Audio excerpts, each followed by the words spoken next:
We've stepped up extra support in these first 2 weeks in government. We've also confirmed the commitment of extra military aid funding this year and for every year for the rest of the decade, as long as it takes. Let's speak to John Healey, who is the Defence Secretary. Good morning to you. Good morning. I understand that President Zelensky will be in Downing Street today. He's going to be the first official visitor there under Keir Starmer's premiership, but he's going to be briefing the cabinet this morning.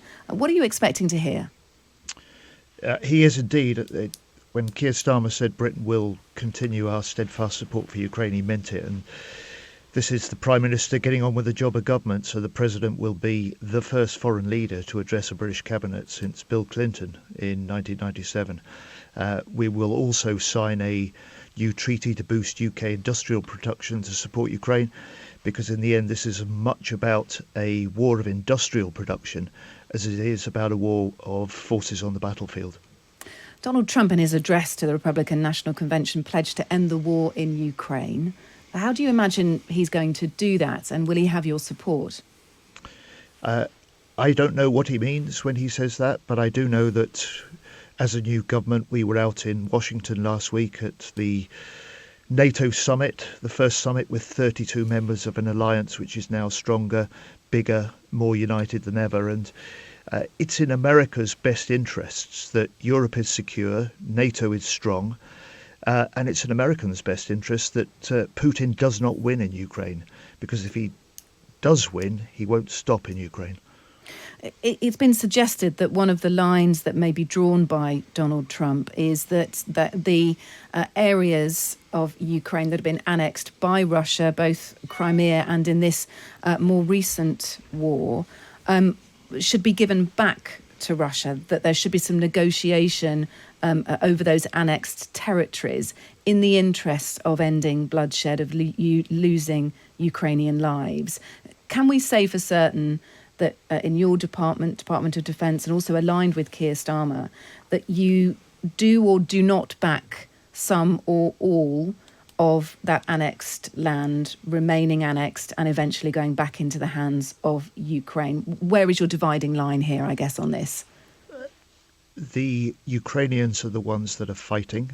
The Ukrainians are the ones that are dying. This is a huge battle for the country, for its freedom and its future, both military and civilians alike. It's for them to decide when they stop fighting. It's for us to provide them with all the support we can, and we've been doing that, and we've stepped that up since we came into government. On my second day in the job, I met with President Zelensky and his team in Odessa because it's my first priority.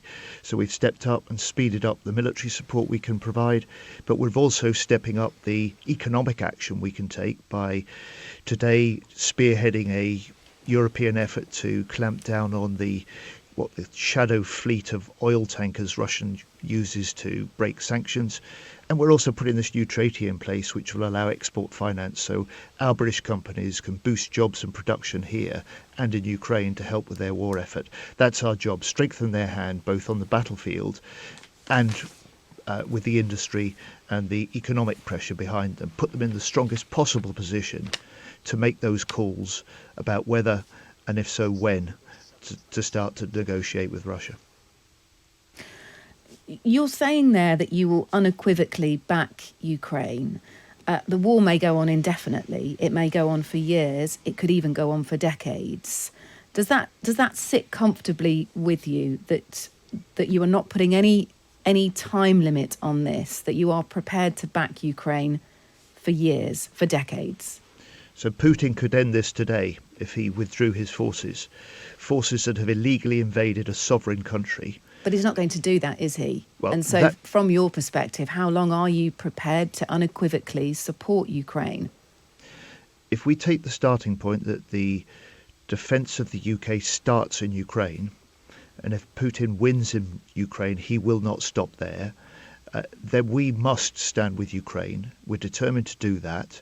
And it isn't just that we've stepped up extra support in these first 2 weeks in government. We've also confirmed the commitment of extra military aid funding this year and for every year for the rest of the decade, as long as it takes. So just as 32 nations in NATO last week did the same, stepping up long-term commitments to support Ukraine, which are important to Ukraine, but also a powerful signal to Putin. The West recognises that if you have big, aggressive, autocratic states like Russia believing they can redraw international boundaries by force, then the world becomes an even more dangerous, an even more threatening place. So the fight that Ukraine is waging for its own future is also for greater European and global security. And I wonder whether Donald Trump, who we've been hearing so much from throughout the morning, of course, is going to interrupt that pattern of thought at all. As I mentioned, he is a fan of trying to reach a peaceful solution in Ukraine. But he could be a lone wolf on that, is what you're saying, is that you would not back any peace deal brokered by Donald Trump. Yet this is the way he's going to go forward. He is, the USA is the main provider, the lead provider of military aid to Ukraine. So you're basically out of step with what America's saying, with what Donald Trump's saying are his plans if he's to assume a second term as president. How are you going to negotiate that? Well, first of all, America has demonstrated outstanding global leadership on this and on the conflict in the Middle East, and that's a huge tribute to President Biden and his team. And they led that successful NATO summit last week of 32 nations. It'll be in the end for the American people to decide who their president is after November. But for any president whose first interest is America's interests, then the argument to them is that if Putin prevails in Ukraine, Europe is less secure, and it directly in America's interests that big, aggressive, autocratic states do not see that they can get away with redrawing sovereign boundaries by force in the way that Russia is trying to do. You mentioned the Defence Export Support Treaty that will be signed today. It will increase military hardware and weaponry production. I presume that that's going to require some investment. Do you have figures on how much that will cost?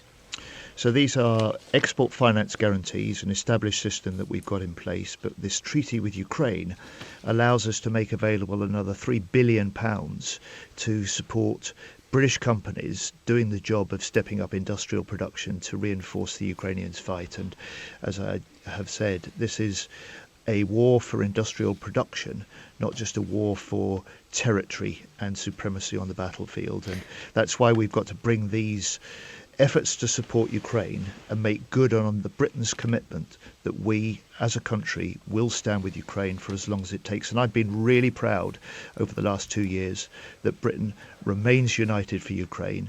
And I've been proud of the British leadership on Ukraine, and as a new government, we're determined to continue that. Many people who are concerned about the state of the UK's own defence resources will look at that £3 billion investment for industrial production and ask why we can't shore up our own defences before helping others. The former head of the army last week saying that our defence capability would only see us last barely a month in a small war. We're getting weekly stories about the depleting area of our defence supplies, depleted numbers of our defence forces. What is your response to those people who say that we need to look closer to home as well as supporting Ukraine? I'd say very simply, this is not charity. By boosting our own UK capacity to produce the weapons and systems and developing the technology that Ukraine need to force Russia back, this is the capability and the technology that we also need. Production's one thing, though, but we also need the weapons produced, which are going to cost money. So whilst production's brilliant, by all means expand that. We still need the weapons, the hardware. So the treaty arrangements that we'll sign today allow the Ukrainians to be able to buy those British weapons, to fund British companies to develop new technology and industrial capacity that we too as a country will draw on to be able to reinforce the strength of our own armed forces, their readiness to fight and their ability to deter future aggression and attacks directly against Britain. And the money will be there for us to draw on that to support our own defence forces. Yeah, we've made a unique commitment in our manifesto that we'll increase defence funding to 2.5% of what this country produces each year. And that's a level of spending on defence that is necessary now to deal with the increasing threats. But it's a level of defence spending we have not seen in the UK since 2010, when in fact Labour was last in government. Look, thank you very much for speaking to us this morning, Defence Secretary John Healey.